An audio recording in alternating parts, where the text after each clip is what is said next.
Well, good morning, everyone. Thank you for joining us for this Dental Board of California meeting. My name is Dr. Steve Chan, and I'm the president of the board. Today is Friday, February 7th, 2025. This board meeting is being held via teleconference with the disclosed in-person location available for board and public member participation. For all those who wish to participate online, please log in to the WebEx website provided on the posted agenda for this meeting. Instructions to connect to the meeting are provided on the agenda. The preferred audio connection is via telephone conference and not on the microphone and speakers on your computer. The telephone number and access code will be provided as part of your connection to the meeting.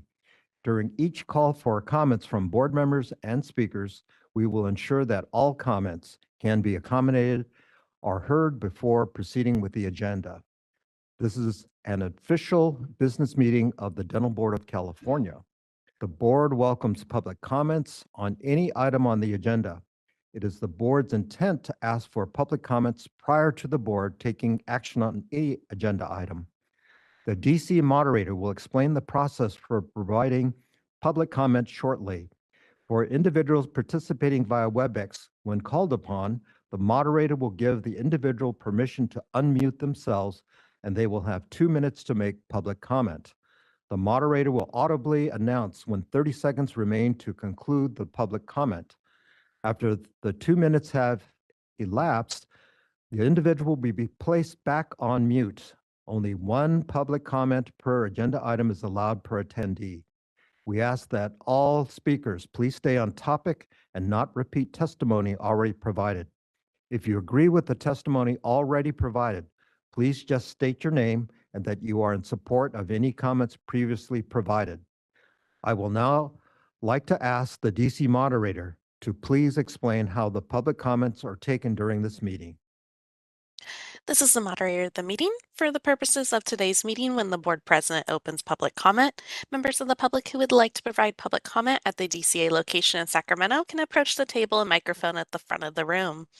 For those joining us via WebEx, we will be utilizing the WebEx question and answer feature to facilitate public comment.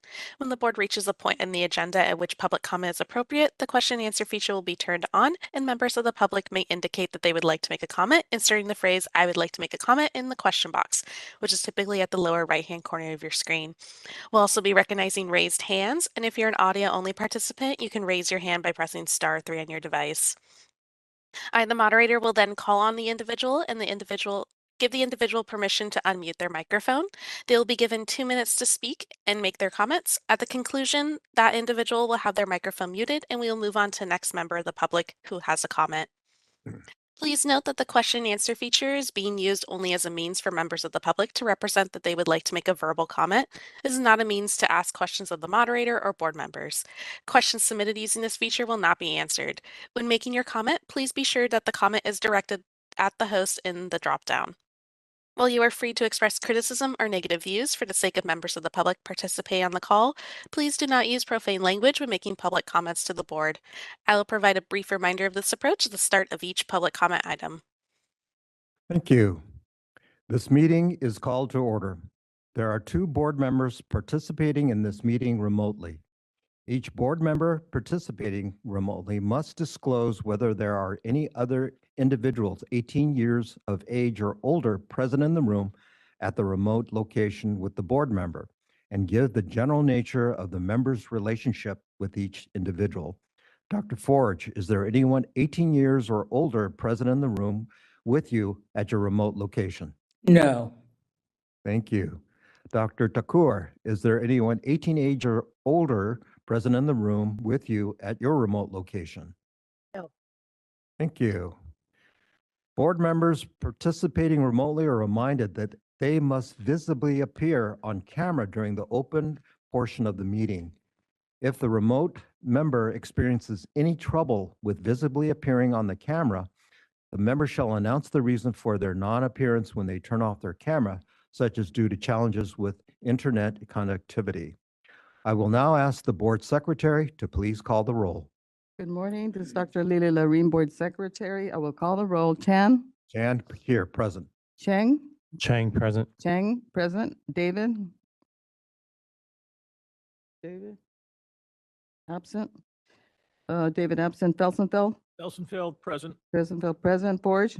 Forge present. Forge present. Larin present. Medina? Medina present. Medina present. Olage?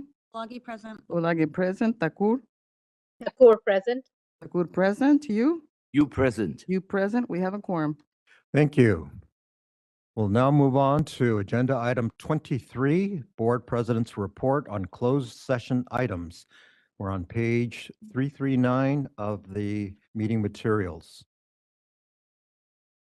The board voted to appoint an interim executive officer effective on the retirement date of the current executive officer.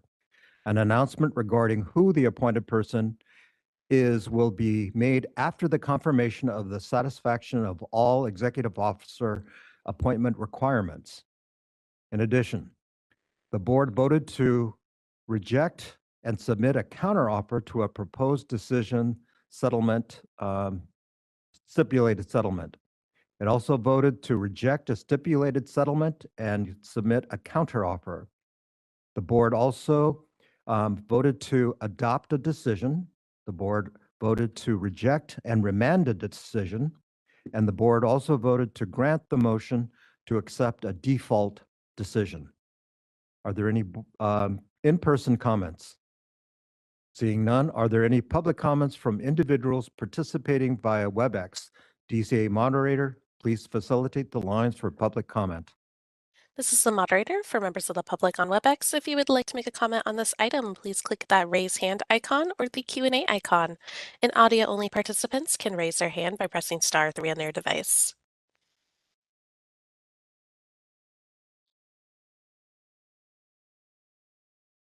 All right, and it appears there are no requests for public comment at this time. Thank you. We will now move on to agenda item 24, the presentation by the California North State University College of Dental Medicine. We're on page 340 of the printed meeting materials. I'm going to ask the representative, Dr. Kevin Keating, to present their agenda item. Good morning.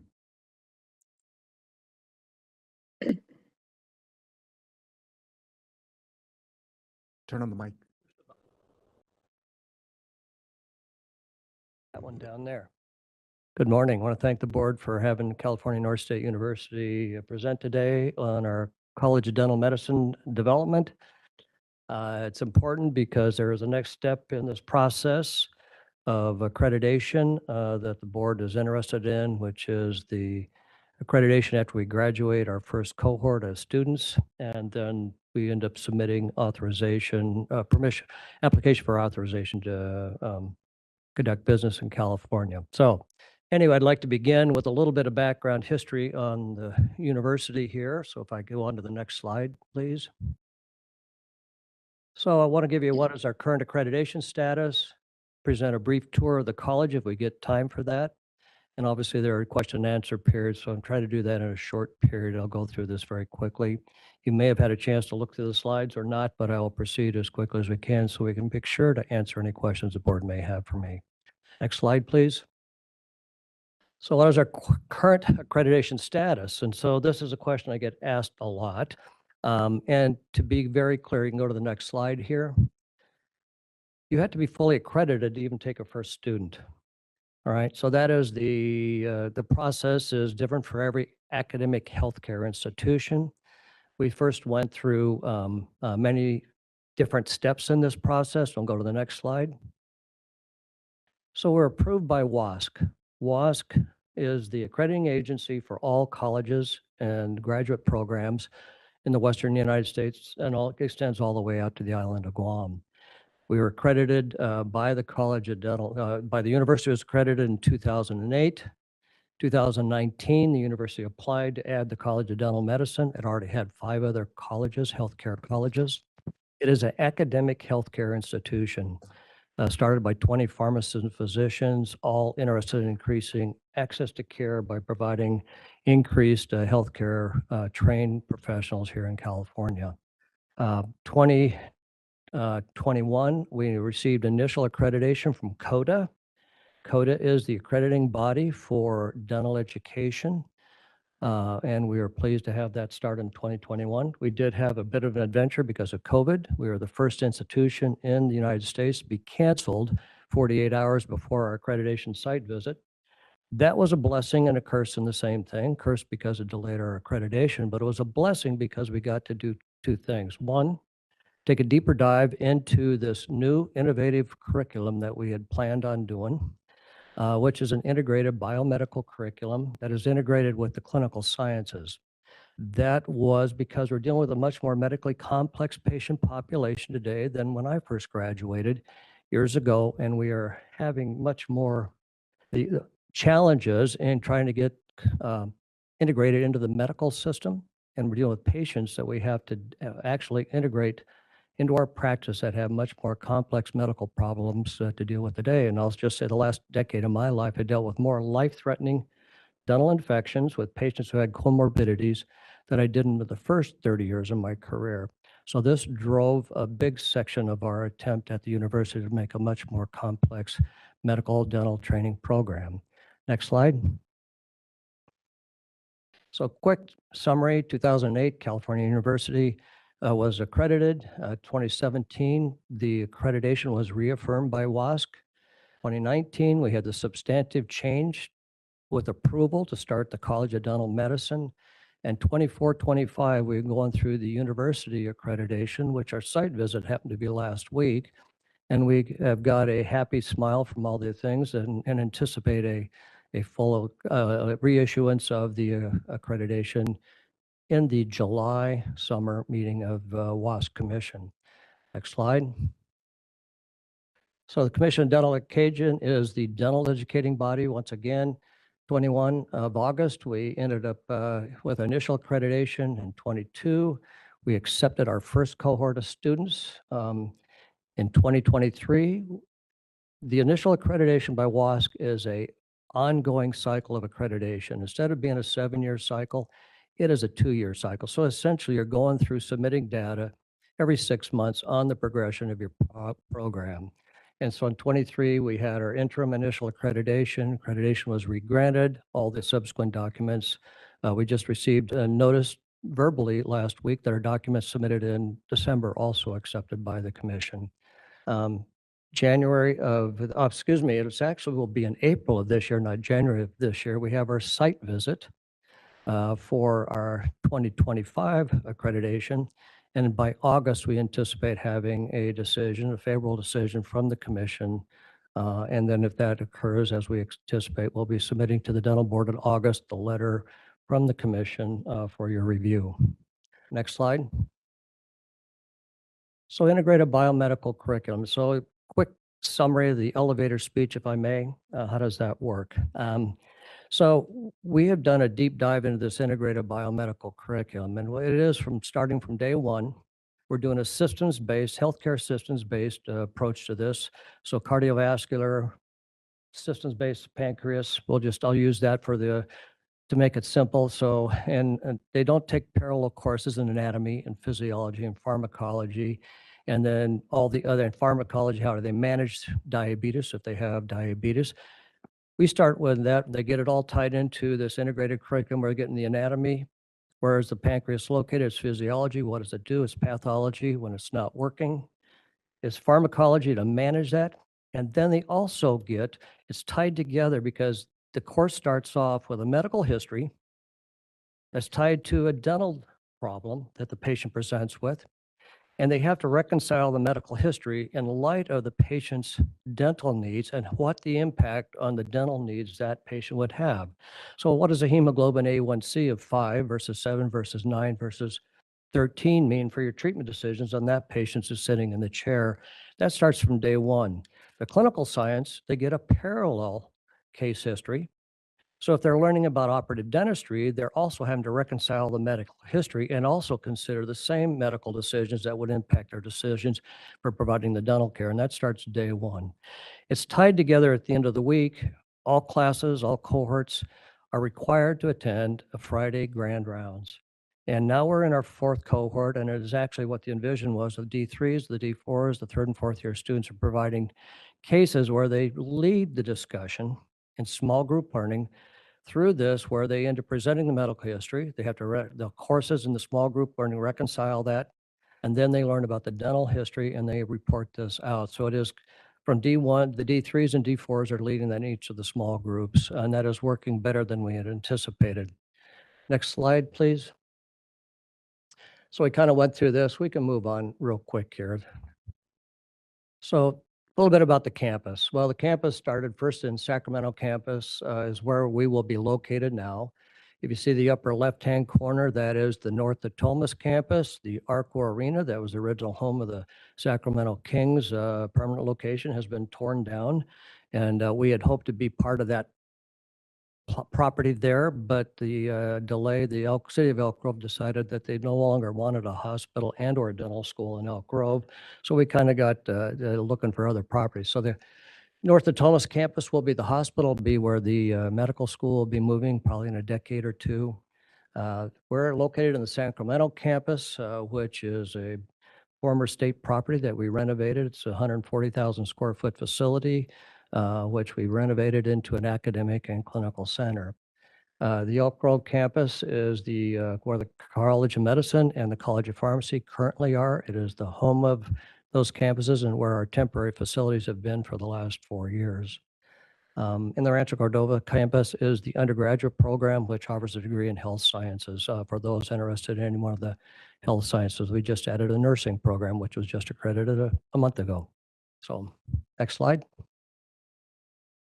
So if you'd like a quick tour, this is the campus. I'm going to break it down. So I happened to be asked to serve during COVID on the state's task force of the Department of Public Health and the California Dental Association for expertise in getting the healthcare, oral healthcare program back into activity when it was shut down during COVID.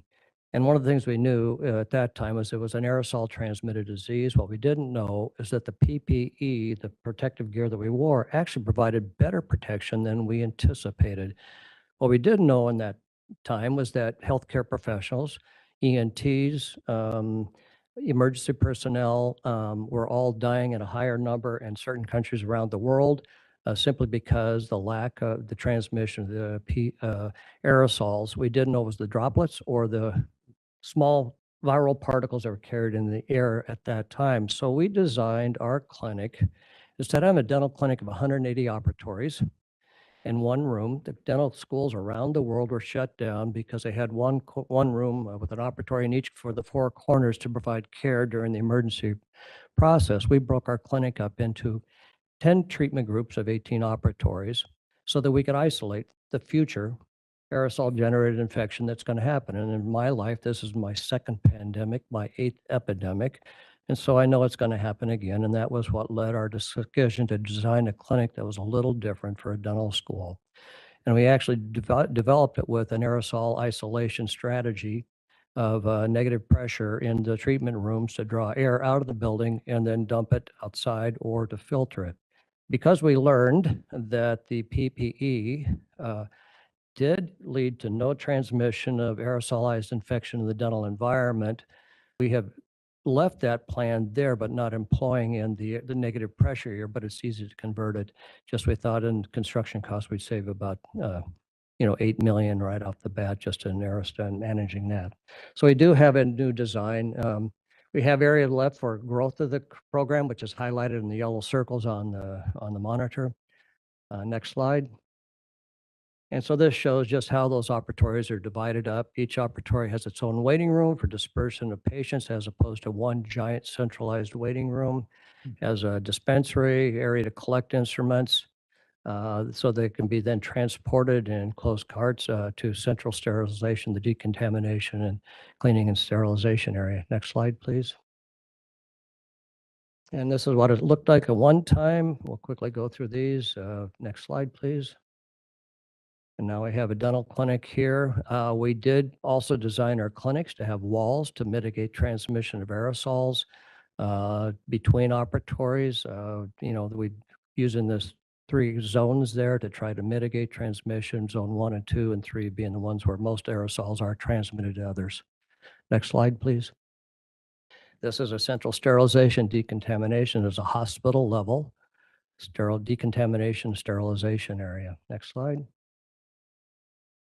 And this is the clean side where all the instruments are then returned into central, into use. Next slide. So this is the Floor Plan Academic Center. What you can see in the schematic there on the bottom right, we have a seating room, a classroom for 150 people for grand rounds on Fridays. Number of small classrooms for the small group breakouts. And because a classroom is so large, we can actually have lectures in the same format, and they break out into small group learning, come back and report out their learning in the same facility as opposed to moving rooms. Next slide. And this is the academic center. Next slide, please. And this kind of shows the current layout, and as we continue to grow our classroom, this will be how it'll all be, but small group learning and then student lounge. Next slide. So SimLab is state of the art. It is large enough for future growth, and it is also part of something we're very proud of. Next slide. And that's the finish. And if we go to the next slide, I think we have students working at it there. There we go. All right. And I think I went through this as quick as I could. Happy to answer any questions you may have. Well, thank you. Should be commended for, oh my goodness, there are a lot of moving parts. I think on- commending it for being a sucker to say yes, Steve. Oh my goodness. It's a startup venture and there's constantly shifting that you've had to do. Also with the intellectual shift in the paradigm of teaching. Is there any other board member discussion? Go ahead. Dr. Keating, congratulations. I've been working with Dr. Keating as a colleague in many venues for many, many years, and we are friends. That's full disclosure. Congratulations on your school. I am impressed. The quality of your facility and your curriculum is very current in dental school curriculums and very good and smart. Almost makes me want to go back to dental school again, almost. I do have a couple questions relative to your clinical experiences. You were telling me earlier that you have 40 units. Now you have 120 students. Oh, you have 160 students? We're at 160 students now. 150 students now enrolled, and you're in a 4-year program. Yes? Okay. Yes, Before. it's a 4-year program. Where Well, are let me give one piece of it. We had, because of COVID, we had a one-time approval of delivering a 3.5-year delivery, an accelerated delivery of the 4-year curriculum, simply because the desire was not, it was a $8 to $12 million a year loss by not being able to start as anticipated. Now, had I known how hard it would have been to run two different deliveries of the same academic curriculum, and I felt it was challenging because that also meant Saturdays for that first cohort. It was a challenge for faculty and students, but we also, and I'm going to talk about one thing, Dr. Felsenfeld, a culture. We made a strategic plan to identify those kids who were entrepreneurial, all right, and also had the academic qualities, because as I've learned from some of our colleagues in other institutions, that there's some kids that go to new programs, don't like all the changes. They don't deal with the changes, because anytime you're starting something, you have best laid plans, but you're always in this constant improvement cycle. And we rely on the students to give us feedback. What's working? We got 200 years of academic experience between all the people on our thing, man. You have a great idea, but implementation, as any of you know, is the next challenge. We relied on students who would be able to give us feedback to help us improve the program as it's going on. And so we also wanted this culture, and you know Art Degoni, and Art Degoni set the culture of humanism that is the standard in the country. We identified those programs and what is it about that culture we wanted to do it. And so we've been identifying faculty and students who really believe in that culture of humanism. The transition from a dorky college student to a healthcare professional is a challenging one. A lot of responsibilities. You're in charge of the care and the well-being of others. And we wanted this culture of humanism rather than the old school model of, you dummy, why'd you do it that way? This demeaning, militaristic model, which is still around the country, and trying to find people that believed in that culture And in California, we have two schools that are permanent, got Degoni, and then the faith-based model at Loma Linda, where that is it. We're trying to be the secular version, the hybrid of those two. Question relates to, you have 180 chairs, you have 150 students. Are all of your clinical experiences going on at the school, or are you going out into the community, into underserved areas to help fulfill some of their needs with the students getting that experience? Yes. So to be able to go out into the community, you have to have a level of competence, as you know, Dr. Felsenfeld. And so before they're there, they had to get to that phase before we release them. So we do have in their D4 years, 8 weeks of community rotations. All right. So that is non-academic, it's experiential learning where they do get frequency. And so that is, we have started that with our D4 cohort. We also are doing volunteer programs. As you know, every dental school and every dental students are expected to end up going out and make arrangements to provide care in the clinic. And so we've also been working with Adventist Health, going out to their church communities to provide free clinics going around with Adventist Health using our D3s, D4s, and then D2s that can then come in and have reached a certain level of safety because they now are SHARPS trained, SHARPS risk mitigation are trained. The other question I have relates to your faculty. How many faculty members do you have for your 150 students? So we have 68 That's faculty full-time, right now. full-time? So no, that's head count is 68. It's 35 FTEs. Okay. So you're splitting that up. Yep. And of the 12 specialties that exist, how many of them are being taught by those specialists within your schools? Yeah, the CODA expectation is you have to have the expertise in order to do that. Now, because we are a general dental program at this point with no residencies, that does mean that we have specialists teaching along with general dentists.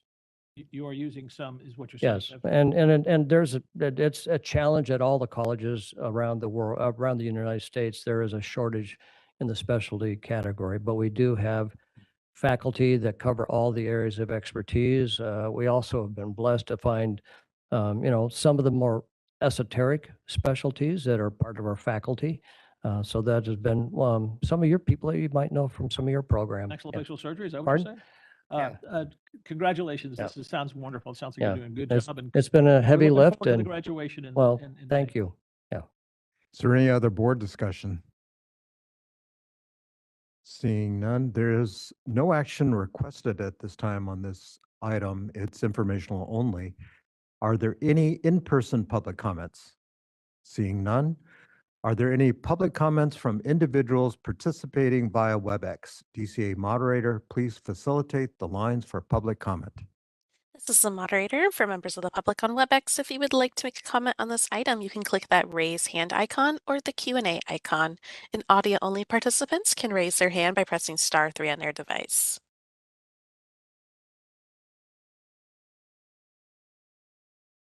All right, and it appears there are no requests for public comment at this time.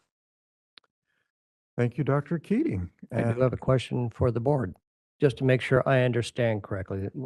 My understanding is that once we get these commission's decision in August, before that letter would be the next thing, and that would be the application. So it's again, I'm reminding everybody that the last time this was done was 20 years ago. So there is some institutional knowledge that I've found that we had to re-trigger every step of this path.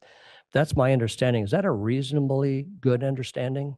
going to refer that to.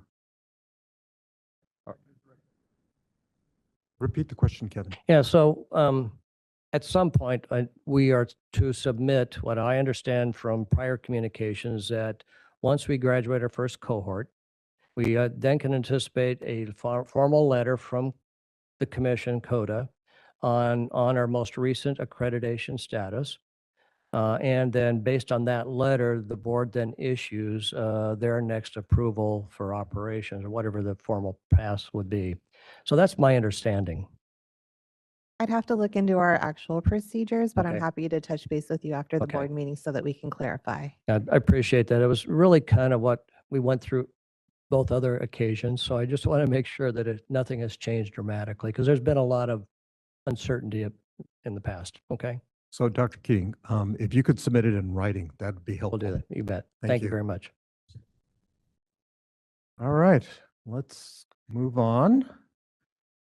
And we're going to agenda item number 25A, legislative proposal to amend Business and Professions Code, BPC, Section 1638.1 regarding elective facial cosmetic surgery permits. We're on pages 341 to 349. I'm going to ask Mr. Brent Nelson, Legislative and Regulatory Specialist, to present this item. Good morning. Good morning. Morning. My name is Brant Nelson. I'm the Legislative and Regulatory Specialist for the board.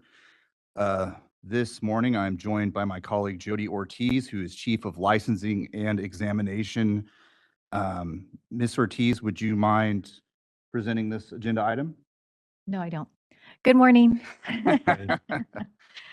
As mentioned, my name's Jody Ortiz, and I'll be presenting this agenda item.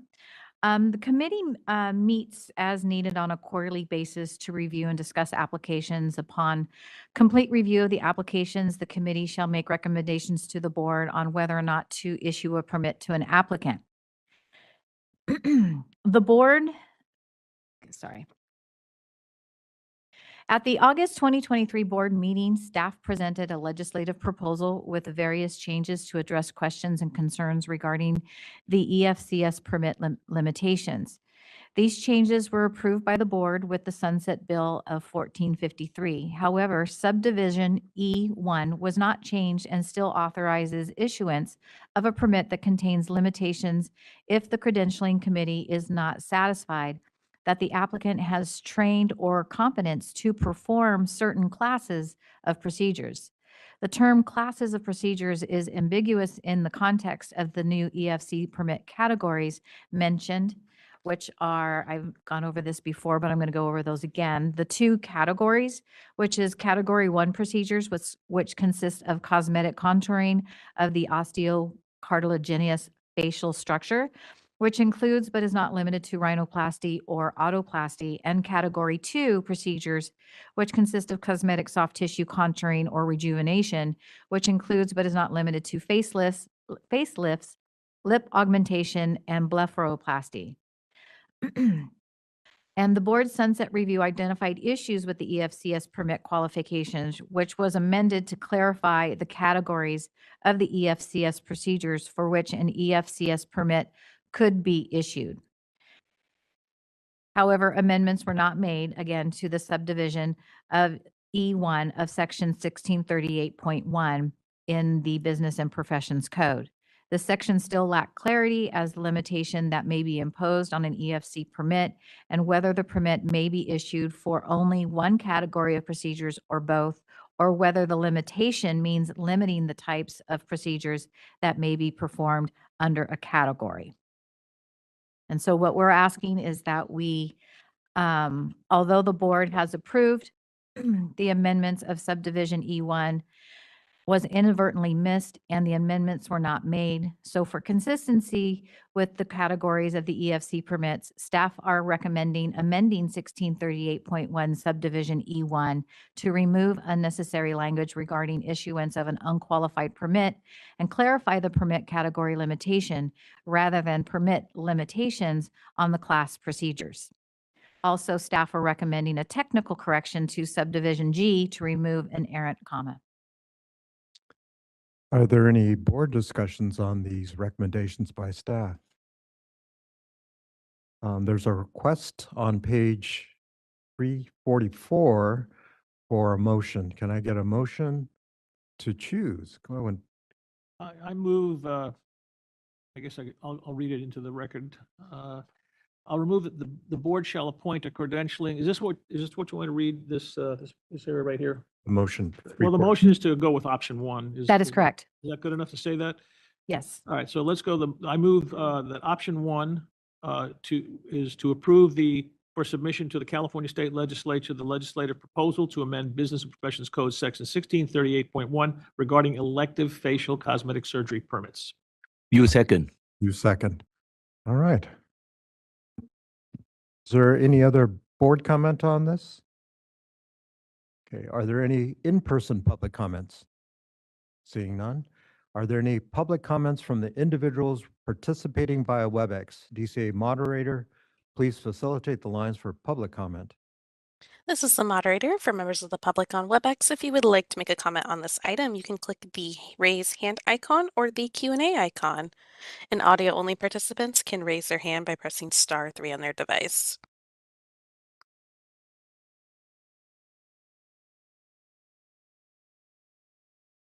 All right, and it appears there are no requests for public comment at this time. Thank you. Board Secretary, please call the roll and record votes for this agenda item. Okay, the motion is to move to approve for submission to California State Legislature, the legislative proposal to amend Business and Profession Code Section 1638.1 regarding elective facial cosmetic surgery permits. Chan.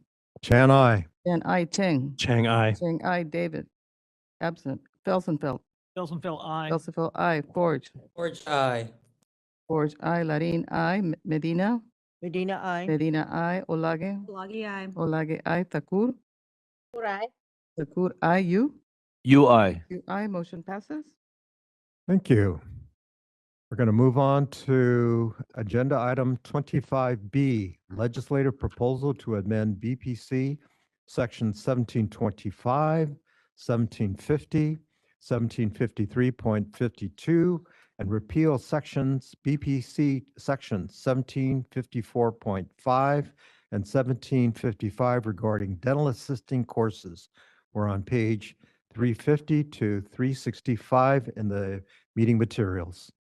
Mr. Nelson, you're up. Thank you, Dr. Chan. Brant Nelson, Legislative and Regulatory Specialist.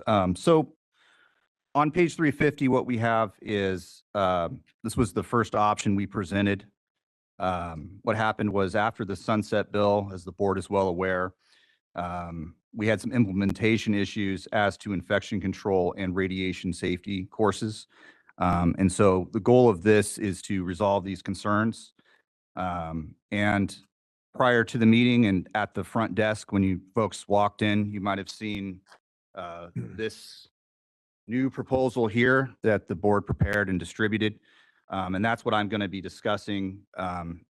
This option that is not necessarily entirely presented in the board materials, but was distributed. So I just want to make that point of clarification. Thank So you. I'll go over this really quick, and then I will defer to Board Counsel, Ms. Welch, to kind of articulate anything that I missed and the action that the board should consider taking. So let me just briefly go over this. What this does, and I'm talking about the new one we distributed, it amends BPC section 1725 to include course application fees for ITR infection control. That's interim therapeutic restoration. It also removes proposed amendments to BPC section 1750. It amends BPC section 1753.52 to insert fee citation to BPC section 1725. It amends BPC section 1754.5, the radiation safety course, to set the fee in the BPC section 1725 and add board approval process and laboratory and clinical provisions, which are from regulations, and provide student protection for electronic course delivery. And finally, this amends BPC section 1755, the dental assistant infection control course, to limit the course to unlicensed dental assistants, grandfathering courses completed under existing board regulations, establish electronic course application and board approval process, director, faculty, laboratory requirements, which are all modeled on existing infection control course regulatory requirements, and provide student protection for the electronic course delivery. So with that, I will now be silent and defer to Board Counsel.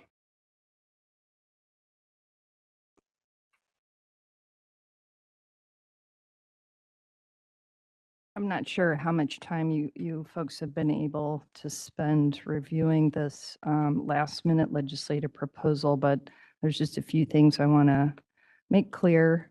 The proposed amendments to Business and Professions Code Section 1725 to insert a new subdivision L. Can you do the page on this? I don't have the, oh, it's the bottom. page 2 of the handout. So this new provision establishes board approval application fees based in the amount of $300 for the ITR course. Right now, the ITR statute refers to the application fees established in regulation. There is no such regulation establishing that fee, so that this ITR course can be quickly provided and approved by the board. We're just going to set the fee at $300, which is consistent with all of the other application fees for these types of courses. So that's number one. The fee was already contemplated in the new ITR statute. We're just changing the citation to the statute instead of the regulation.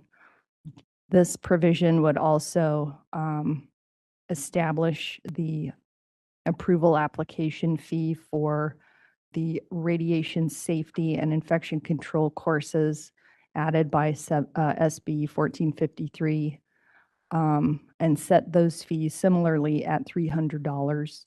The radiation safety course and regulatory infection control course, those are already established at $300 in the regulation, and we're just we're establishing those in statute because these are effectively new courses. And I also want to state that the radiation safety course, we're proposing amendments to that statute with the intent of repealing the existing radiation safety course regulations 1014 and 1014.1. So ultimately, if those regulations are ultimately repealed, because we have done a good job of incorporating consumer protection measures into the statute, that regulation setting the $300 for the existing radiation safety course would need to be in statute. So that's what this does. It moves the radiation safety course approval application fee into statute at $300. And as far as the infection control course fee that's going to be added here, the infection control course in new section 1755 applies only to certain individuals. It does not apply to certain RDA license applicants. Otherwise, those folks have to refer to the infection control course established in regulation. Because these are two different courses, we're going to establish a $300 application fee for that 1755 infection control course. Moving on, the amendments to 1753.52. What page are we on?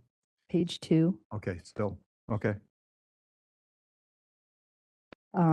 This is where the change would be made to no longer cite to a fee established in regulation for the ITR course because it currently does not exist in regulation. Instead, it would refer to Business and Professions Code Section 1725, which I just discussed, so that the ITR course approval application fee is in statute, not regulation.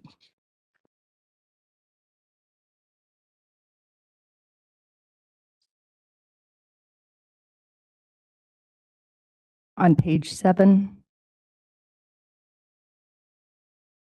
amendments to Business and Professions Code Section 1754.5.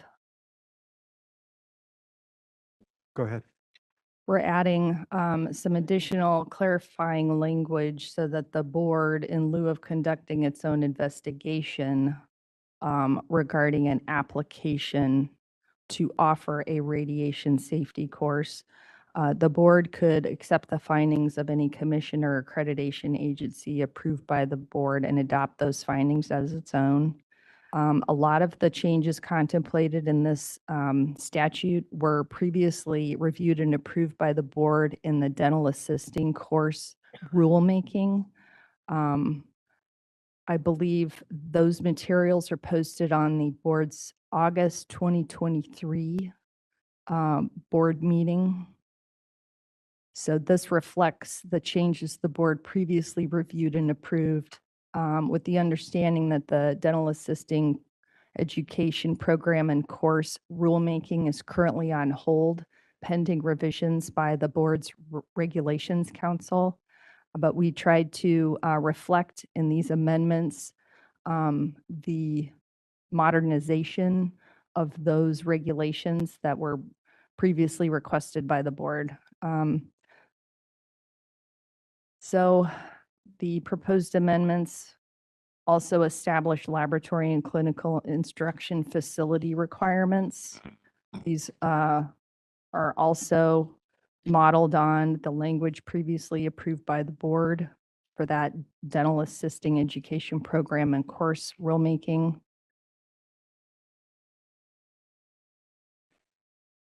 On page 8, the proposed amendments clarify what laboratory instruction is. This language reflects what is currently the definition for laboratory instruction and regulation. Similarly, amendments would be made to clarify the meaning of clinical instruction based on the board's existing regulatory definition for clinical instruction.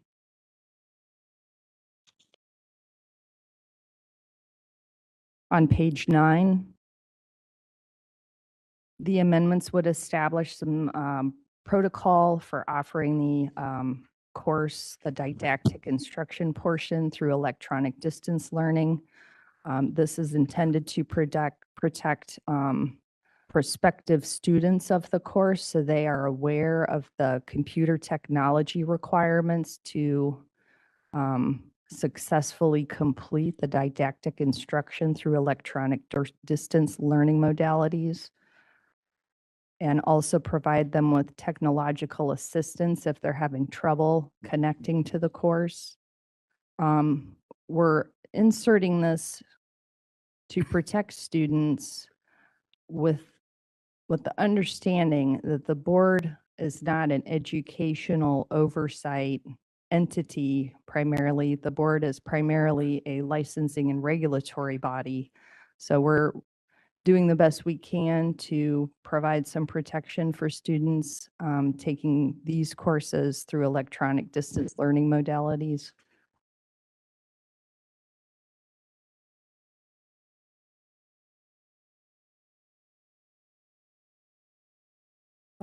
We're also making some additional clarifying amendments in that section based upon existing regulation and/or the board's previously approved amendments to the regulatory provisions. On page 10, Business and Professions Code Section 1755. The amendments would better clarify this new section, which is the infection control course statute made effective through SB 1453. The proposed amendments to subdivision B are intended to allow a dental assistant who previously took or wants to take a board-approved education program infection control course currently authorized in regulation, or an 8-hour infection control course currently authorized in regulation. They would be able to use either of those infection control courses to satisfy this requirement under 1755, in effect grandfathering in those individuals who've already completed the infection control course. Otherwise, as it stands, 1755 sets up a new requirement for unlicensed dental assistants to take a 6-hour didactic instruction and 2-hour laboratory instruction course. That would not satisfy or courses previously taken under the education program or infection control regulations would not satisfy this new requirement in the statute. So we're trying to accommodate individuals who've already completed the infection control course so that they are not sitting back trying to get access to the new 8-hour course with 6 hours of didactic instruction and 2 hours of laboratory.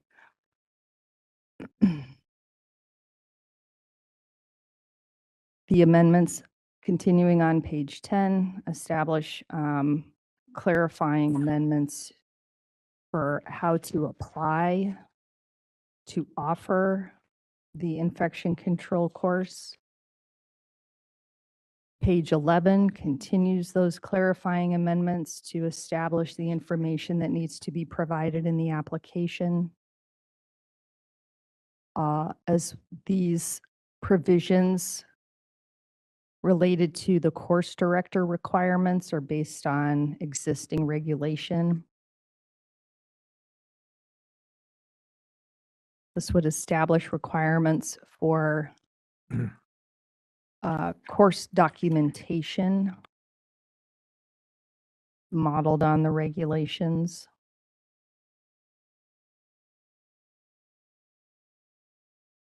Similar to the radiation safety control course, protections for electronic delivery of instruction. The proposed amendments would add the same student protections for delivery of the infection control course electronically. Page 12 better clarifies the didactic instruction requirements and establishes laboratory instruction requirements.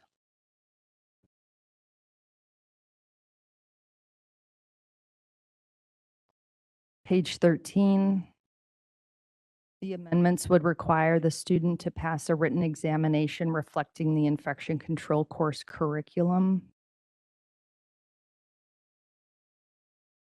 In subdivision D, continuing on page 13, the amendments would add an additional requirement for infection control course certificates of completion to state the statutory authority for which the course has been approved. This would assist board staff in understanding how the individual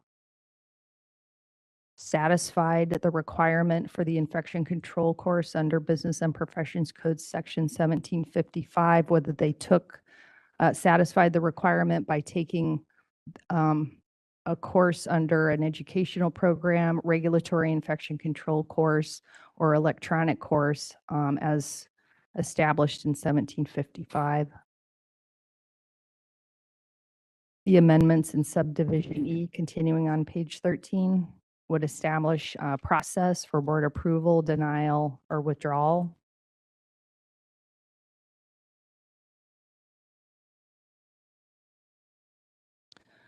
These amendments would also better direct the infection control course to what board staff understands is the real need to get unlicensed dental assistants access to infection control courses now that SB 1453 amended Business and Professions Code Section 1750 to require an unlicensed dental assistant to take an infection control course before providing any dental services that involve infection control. So that's this new requirement. They have to take it before, unlicensed dental assistants have to take it before they perform any services that may involve infectious materials or OPIM.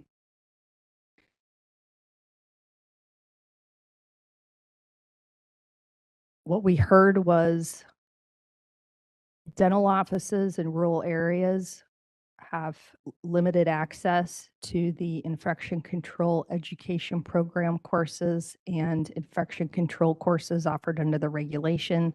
The purpose in 1755 was to provide better access to those rural communities through electronic delivery of the infection control. We've done what we can to maintain that electronic delivery for unlicensed dental assistants to assist dental offices and hiring individuals. For consumer protection purposes, these amendments would remove the ability for certain RDA license pathway applicants to take this electronic infection control course where other RDA license applicants would not be able to fulfill their infection control course requirement utilizing this electronic course. We're trying to take another look at this and understand that RDAs have expanded duties over and above what an unlicensed dental assistant can do. And so we understand the real issue is electronic access for unlicensed dental assistants, but because our the statute unfortunately set up a situation where some RDA license applicants can take an electronic course, but others have to take a course that includes clinical instruction, which we have heard from stakeholders better protects consumers because the students are receiving better information on exactly how to protect patients from infection. These amendments would direct the electronic course solely to unlicensed dental assistants so that all RDA, OA permit, and dental sedation assistant permits, those applicants would continue to take the 8-hour infection control course offered by an educational program or an provider under regulation, so that all RDA license applicants and those permit applicants are better prepared, have better knowledge and practical experience to protect dental patients from infection. Otherwise, it doesn't really make sense to have some RDA license pathways receive clinical instruction where other RDA license applicants can do it electronically. It doesn't make any sense. So because of the information we received from stakeholders that the real issue is improving access for unlicensed dental assistants to infection control courses. That's what these amendments would do is better direct this new course to those individuals who have fewer duties involving infection.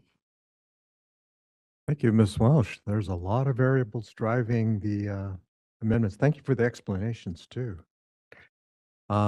Is there any board discussion or questions? Go ahead. Hello, I have a question. I have a, Identifiers. Dr. Larin, the UCSD pre-dental program has a question.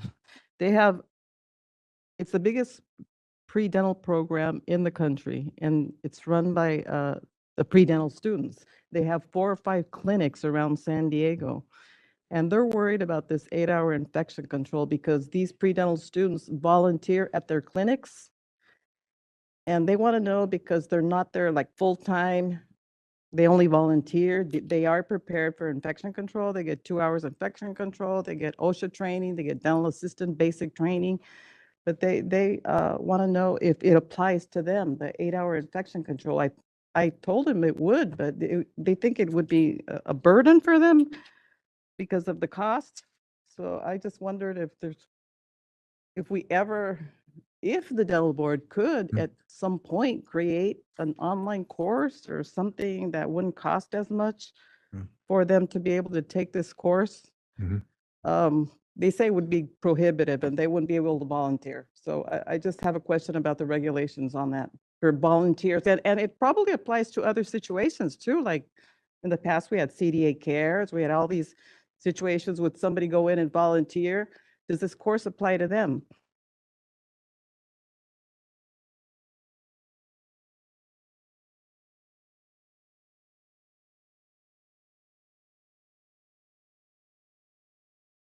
You're addressing this to Ms. Welsh, correct?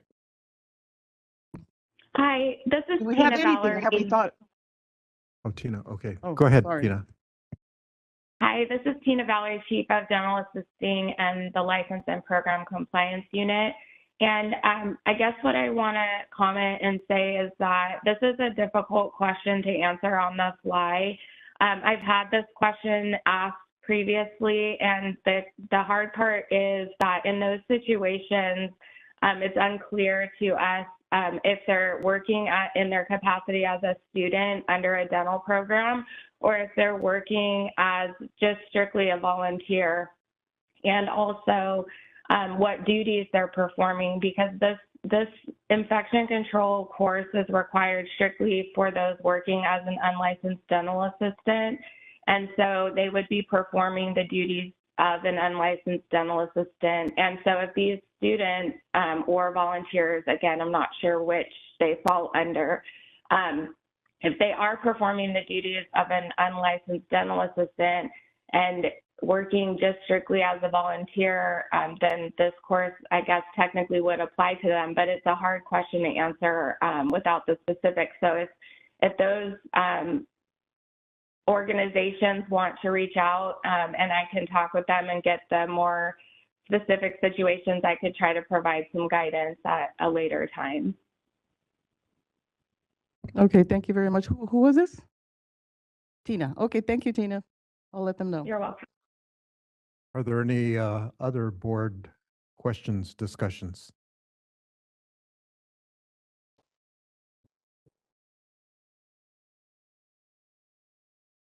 Well, let's go on then. Well, we.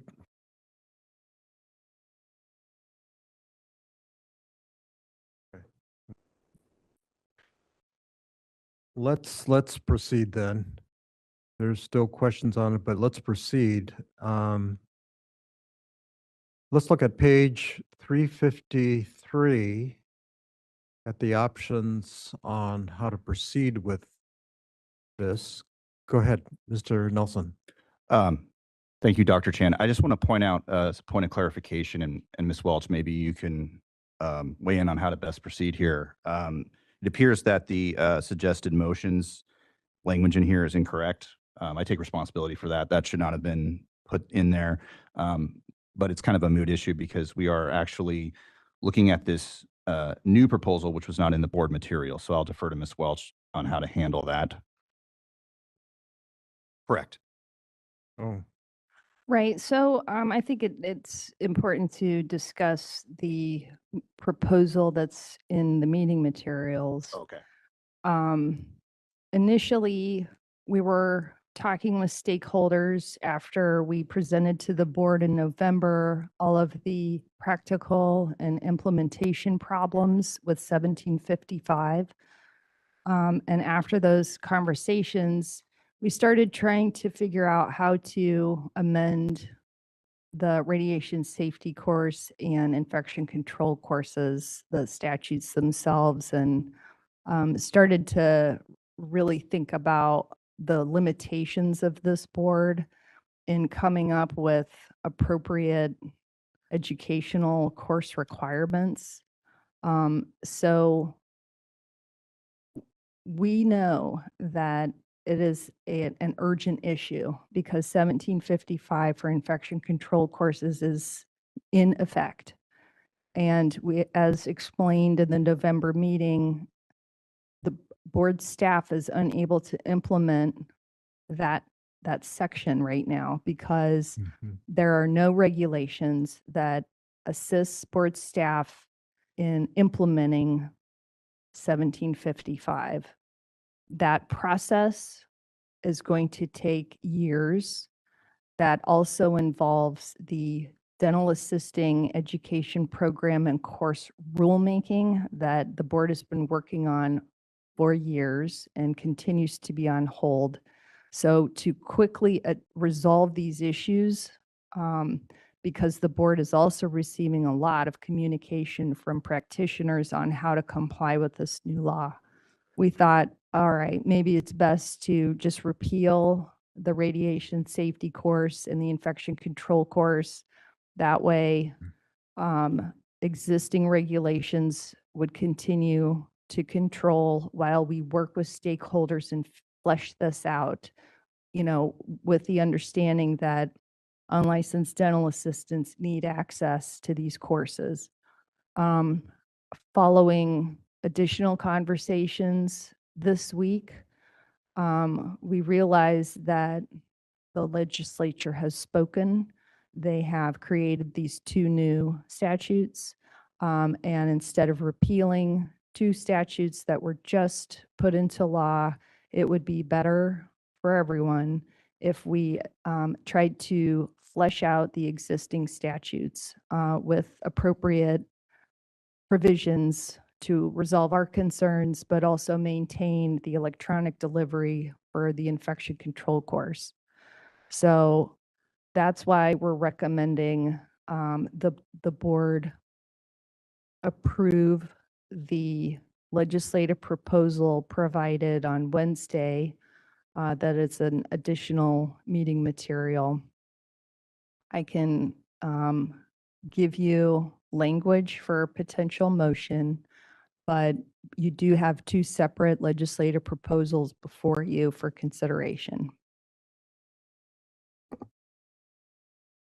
Do we have any other comments from the board?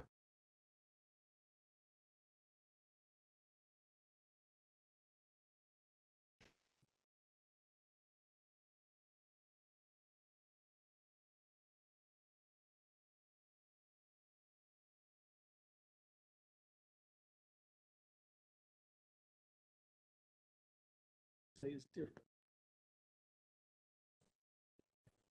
No, that is the one. That was, What was in the folder. This is the one that So was this that one. We just want the one that we had initially. Well, that's for the board to decide. Do you Okay. want to go with the repeal? Okay.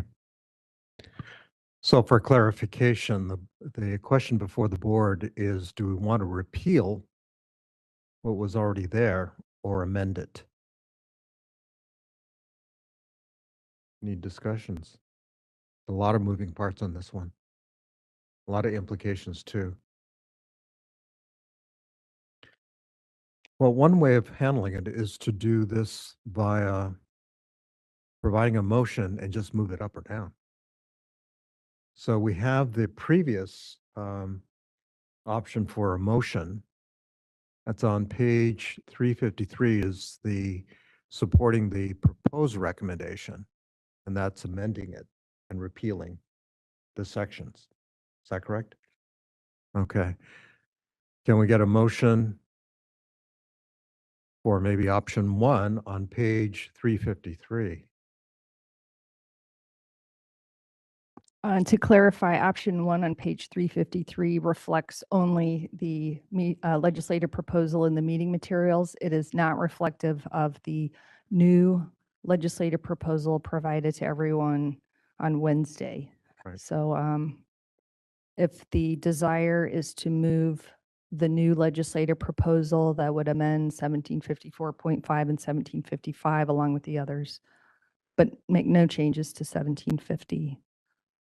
I have language for that, but if the board desires to move the meeting material legislative proposal to repeal, that motion is on 353.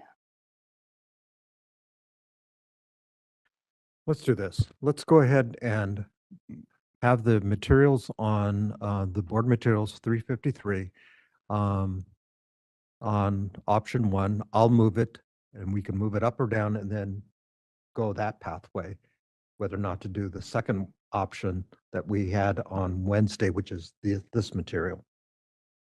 Is that an option? It is,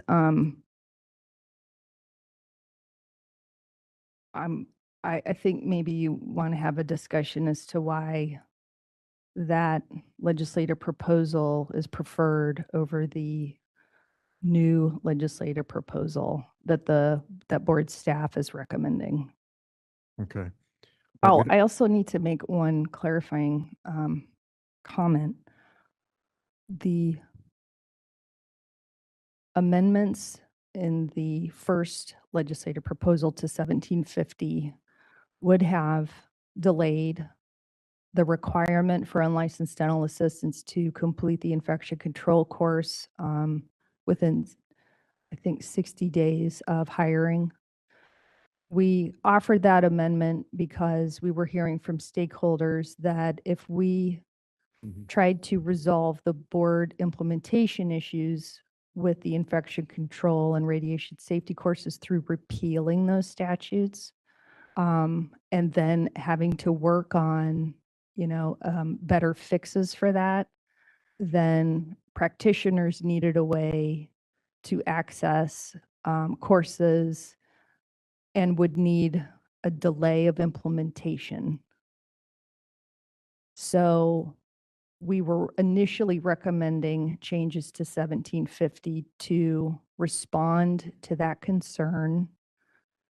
But since the new recommendation from staff is to amend the radiation safety and infection control course statutes themselves, so that process would be completed this year rather than a year or two. We believe that changes to 1750 are no longer necessary to respond to that concern. And I would also comment that the legislature has already determined that unlicensed dental assistants need to take that infection control course prior to performing basic supportive services on patients involving infectious material. This is Board Member Forge. I have a question for clarification. So, Ms. Welch, is it better to, I guess I want information on, so it won't be delayed in implementing this for the clinicians and for, I guess, the unlicensed assistants. Are you saying, since some of them kind of moot each other out, I guess, these amendments, is it better to work on amending it or repealing this? Because I think that's where the confusion for me lies. We've received information that the preference is to amend the existing statutes rather than repealing the statutes that were just made effective. Yeah. Okay. And so amending that does that mean taking a vote on the new material or the ones that's existing in our board material? That would be moving the new legislative proposal forward to the legislature. Felsenfeld with a question.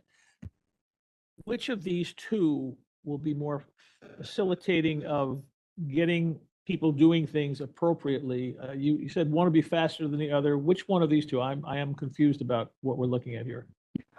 I think we're talking about terms of success and efficiency. So the new legislative proposal likely will have better success at the legislature. I understand there may be some additional things to work out. The board could direct its or authorize its executive committee to work with stakeholders in the legislature to resolve any issues that come up on the proposal. But for efficiency, to resolve these concerns quickly, but also move something that likely will have a greater sense of success, it's the new proposal. And thank you, Dr. Chan. And just so if it helps edify everyone in understanding kind of what's in front of us. So, and correct me if my phrasing of this is incorrect, Tara, but it's a binary choice essentially that you guys are looking at. It's this one that we discussed that's in the materials, and then it's option 2, which is the new document that we just kind of overviewed and that Tara kindly gave us a very lawyerly overview. And I want to just point out for everyone's help that, the the Dental Assisting Council did recommend this option. And staff and Brant Nelson are recommending this option. And this will, and although we can't make guarantees how this will go ultimately, of course, this gets the ball on the fairway so we can get it on the green and put it in the hole if anyone plays golf up here. So that's all. Thank you. Thank you. Yeah, there are a lot of moving parts on this one and a lot of implications downstream. So So can I have this is Member Chang. So to clarify, if we propose a motion to option 2, would it be to approve the recommendation for submission to board, the legislative proposal to amend section 1725, 1753.52, 1754.5, and 1755 of the Business Professions Code relating to dental assisting courses, period? Is that the motion? That's most of it. I would recommend adding, authorizing the executive committee to work with the legislature and stakeholders to resolve any concerns with the legislative proposal. Okay. I can second all that if that was the So motion. So I move to make that motion, including Additions with the additions that council stated, recommended. I'll second that. excellent. Felsenfeld. Excellent. All right. I have a question. Does this, I just want to clarify, this amendment. Go include- ahead. Identify. Larin, Who are you? Larin. Tell the machine. Amendment includes the extension of the period for implementation. Is that gonna be in there? No. No. Oh. How can we include that? Well, if that's still a problem, the stakeholders who were raising that concern can work with the legislature to make that change. I'm not recommending that change because that's existing law. And we were only trying to accommodate a concern raised because our initial recommendation was to repeal the 2 statutes. We're moving in a different direction to better resolve the statutes themselves. So going back on, I don't know what the justification would be from the board to propose that amendment to 1750 at this point. Is there more discussion on the board? So on the table, we have a motion and a second for option 2 as revised. Any, Oh, go I ahead. apologize, Dr. Shannon. I mean, I have a tendency to react to sudden messages from Ms. Montez on my phone. It appears that I just got a message that Tracy is an attendee, Tracy Montez, Dr. Montez, and has her hand raised. I'm not sure if you would like to, that information, recognize Ms. Montez. That would be public comments, right? Public, Public okay, comment. let's ask for any in-person public comments. Or in-person public comments first.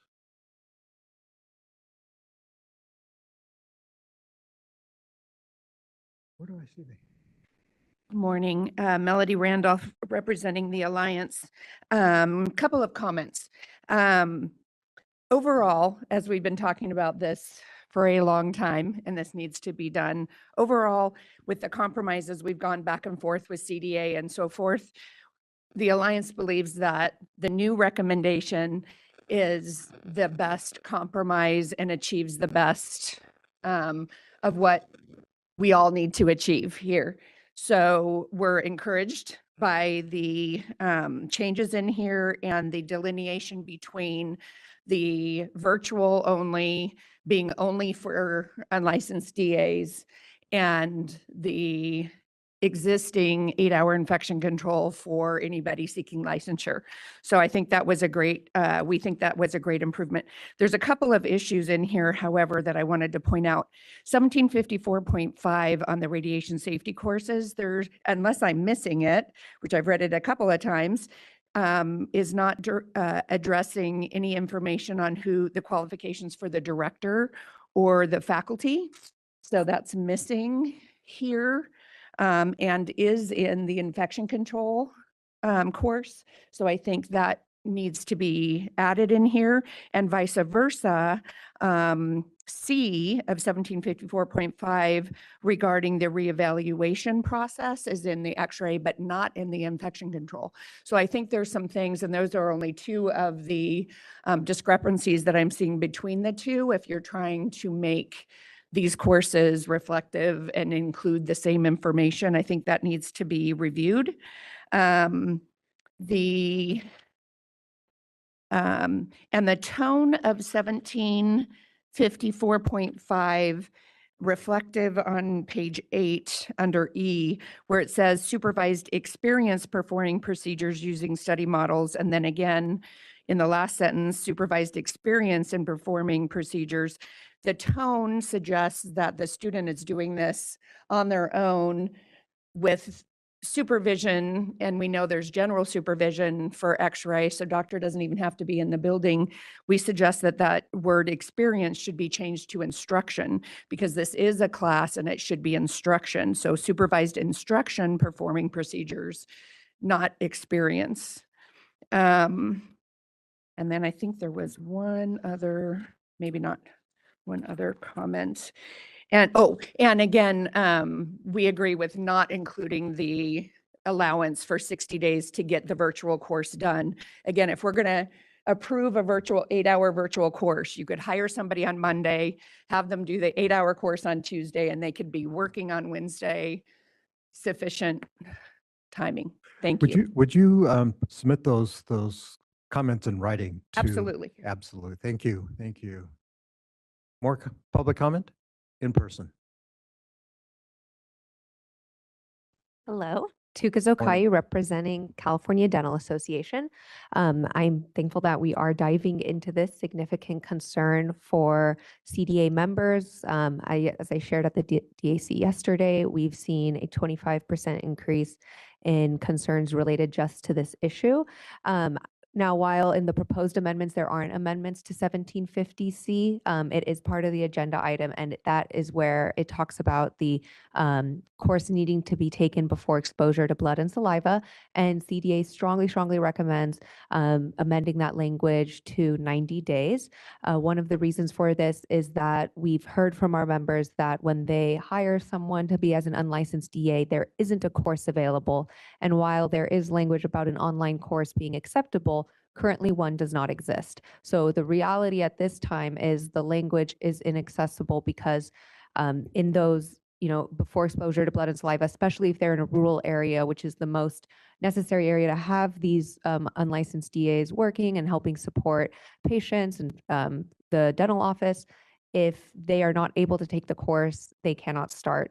We do ask that the board consider amending 1750C to 90 days. We also ask that we would ask the board to provide guidance to dentist employers that are unable to get new unlicensed DAs enrolled in a course in a timely manner. So if there isn't a course available, if they've looked, they're in an area that one isn't available in person, how can they document this to also, in the reality of right now, they're not able to take the course and there isn't one close enough to their practice and where the employer lives to be able, the employee lives to be able to take the course. So we would really appreciate some guidance on what to tell our dentists that are hiring unlicensed DAs and want them to protect patient safety. Thank you. Dr. Bruce Witcher, CDA, echoing Ms. Zokai's comments. I would just like to add that all of us who have been in clinical practice understand that there has to be sort of an onboarding interval where new hires are brought on. They're not just turned loose, at least they shouldn't be. They're paired up with an experienced assistant who kind of shows them around. At the end of the point where they've reached some degree of competency, then they get sent off for training at that point, because this represents a significant investment, both in their time and in their employer's time and money.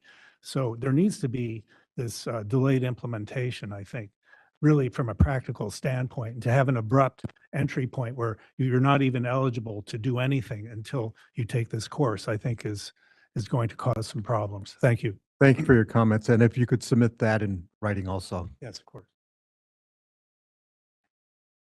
Welcome. Good morning. William Kushner. I'm here for California Academy of General Dentistry as well as Academy of General Dentistry as a regional director. Certainly, we support properly trained staff, including dental assistants and non-licensed dental assistants for their safety. However, I believe for our members, this is a challenge with getting enough of those staff members trained properly to meet the criteria of the legislation timely. So I do agree with the CDA with respect to extending that time frame to 90 days. And as an individual, I also want to make a comment about the legislation of 1755. I would like to see some changes with respect to the ASTM mask levels and use of respiratory protection as part of a respiratory protection plan included in that training. And I would be happy to submit that information to the board. Thank you. Go ahead. Did Ms. you want to Welch. provide us with your name? Sure, I'm sorry, William Kushner. Apologize. Thank you. Thank you. Thank you. Thank you. Yeah. Good morning.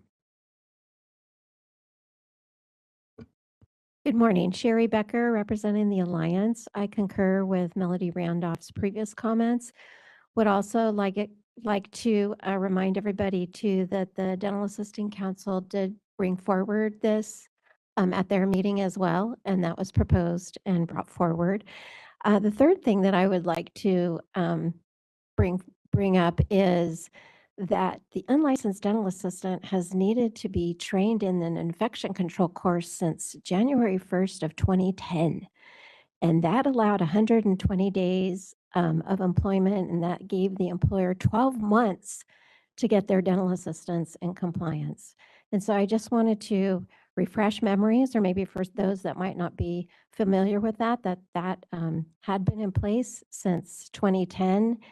And we see a lot of unlicensed dental assistants come through our courses that have been currently practicing that have not been compliant with that are taking the courses currently. So thank you. Thank you. Thank you. Any other public comments in person? Seeing none.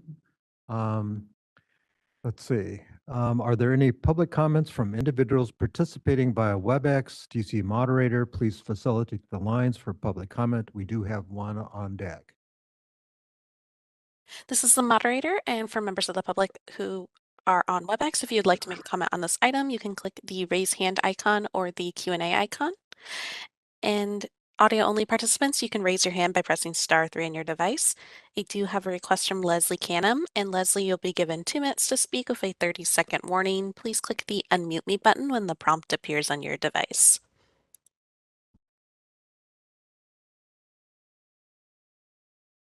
In dental infection prevention and control and authorized by the federal government as an OSHA outreach trainer. I'm a continuing education provider for the Infection Control course and Dental Practice Act for licensees, and a provider for the 8-hour infection control course for unlicensed dental assistants. I concur with both Melody Randolph and Sherry Becker with regard to the availability of the courses and the fact that this has been something that has been known to dentists since 2010, that their unlicensed dental assistants do need to take this 8-hour infection control course. When they take their Dental Practice Act course biannually to renew their license, they're refreshed, their memory is refreshed of this requirement. And so there has been knowledge out there, and it has been an existing law since 2010. The other thing that would make it more, I believe, accessible to, or more easily accessible to dentists, is the list of 170 providers of the 8-hour infection control course. The PDF that is on the Dental Board's website does not delineate between the standalone programs, which mine is a standalone program, and the dental assisting programs that only offer this 8-hour infection control course to their own students. I recommend that when they do make the new provider list available, that there's some information that helps to direct 30 seconds an 8-hour dental assistant to which is a standalone program and which is not, so they're not frustrated in trying to locate those programs. Thank you. Thank you. All right, this is the moderator. I've also promoted Tracy Montez up to a panelist. Tracy, go ahead. Good morning. Can you hear me? Yes. we can. Yes. Great. So remind the board. You're muted somehow. Dr. Montez, you're muted somehow. Can you hear me? No. Uh, just barely. Your mic suddenly got very quiet. Can you hear me now? No. No, unfortunately. Are you able to get closer to your microphone or able to call in?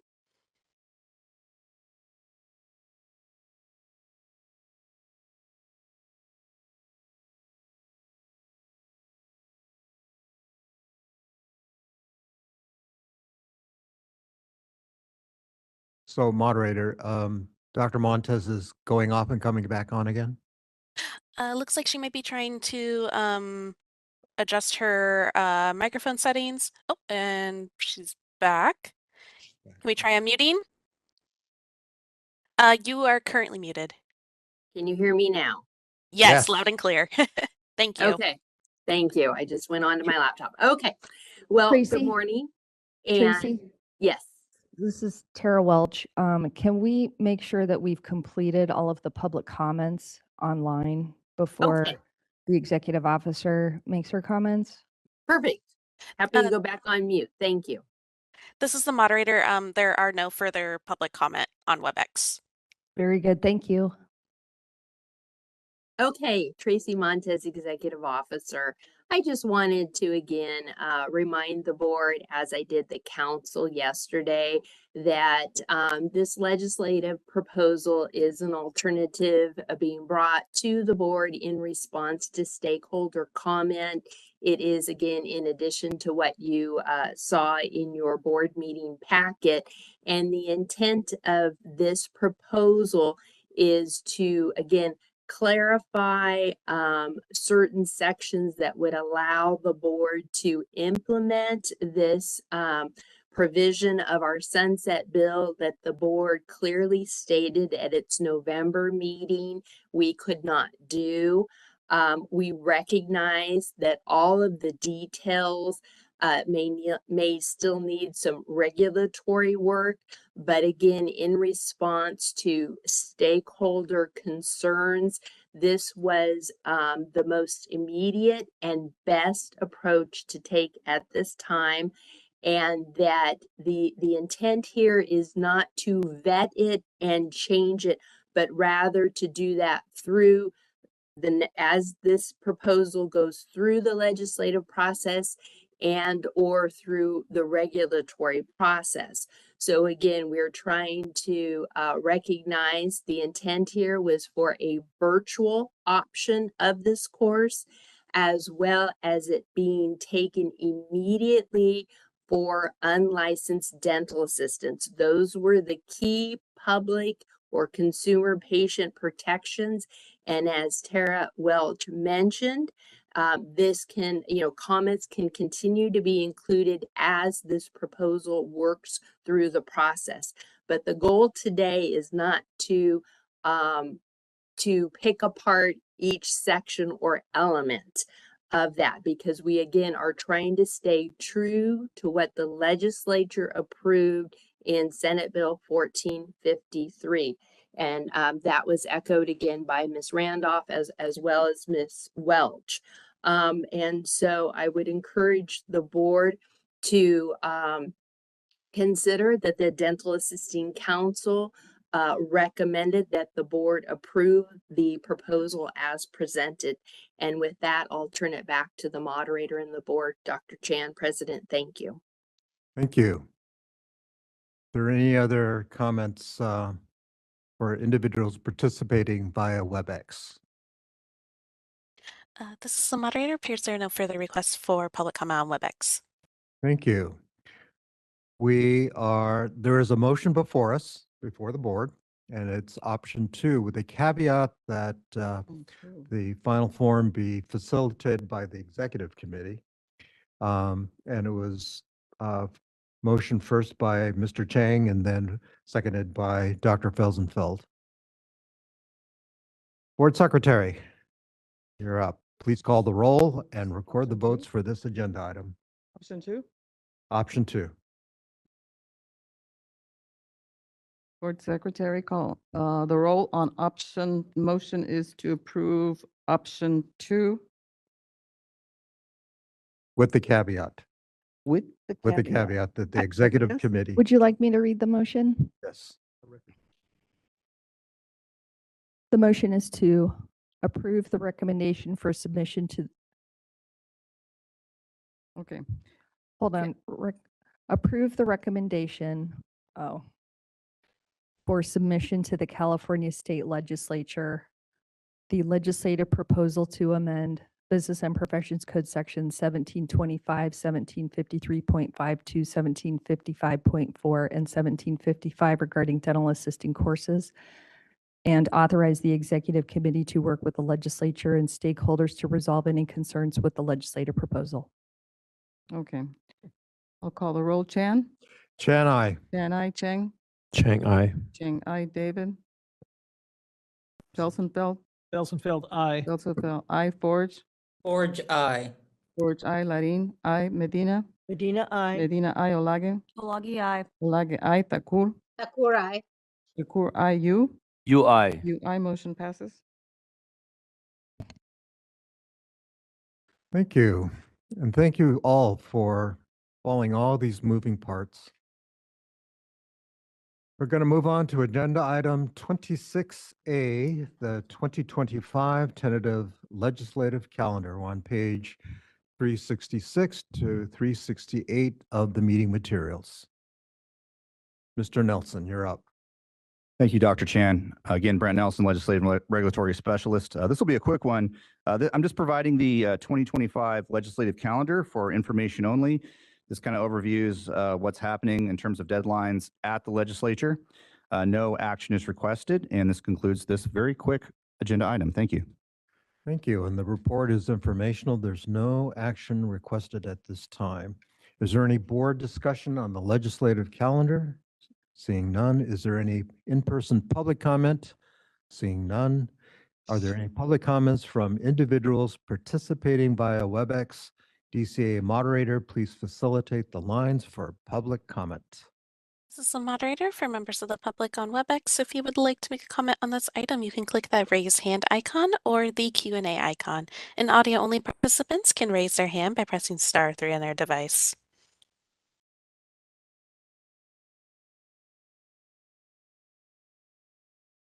All right, and it appears at this time there are no requests for public comment. Thank you. Going to move on to agenda item 26B, legislation of interest. We're on page 369 of the meeting materials. Mr. Nelson. Thank you, Dr. Chan. Again, Brent Nelson, Legislative and Regulatory Specialist. Basically, we did a review of all the current bills at the time of this memo, and there's currently no legislation of interest. However, there will very likely be legislation of interest at the next board meeting. So this is being provided as information only. There's the websites of the state legislature and assembly if you are interested in looking at those particular websites. But nothing further to add, no action required, and that concludes this agenda item. Thank you. And there is no action required at this time. Is there any board member discussion? Seeing none. Is there any in-person public comments? Seeing none. Are there any public comments for individuals participating via WebEx? DCA moderator, please facilitate the lines for public comment. This is the moderator, and for members of the public on WebEx, if you would like to make a comment on this item, please click the raise hand icon or the Q&A icon, and audio-only participants can raise their hand by pressing *3 on their device.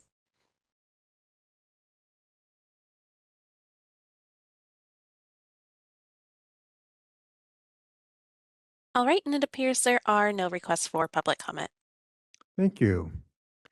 We're on agenda item 27, public comment on future agenda items, page 370.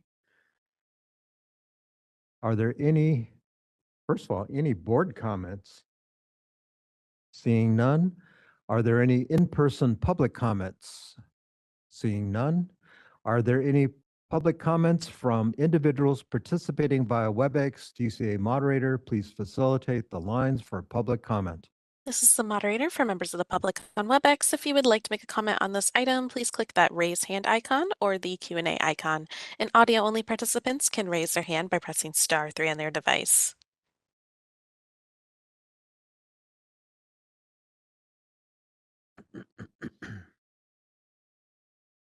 All right, and it appears there are no requests for public comment. Thank you. Let's see, we're going to move on to Agenda 28, adjournment. Oh my goodness. Thank you, moderator and board staff, for your assistance with the meeting today and the materials that you brought to the table. Thank you. That concludes the February 6th to 7th, 2025 quarterly dental board meeting. The meeting is adjourned. Thank you. Drive safely, everyone.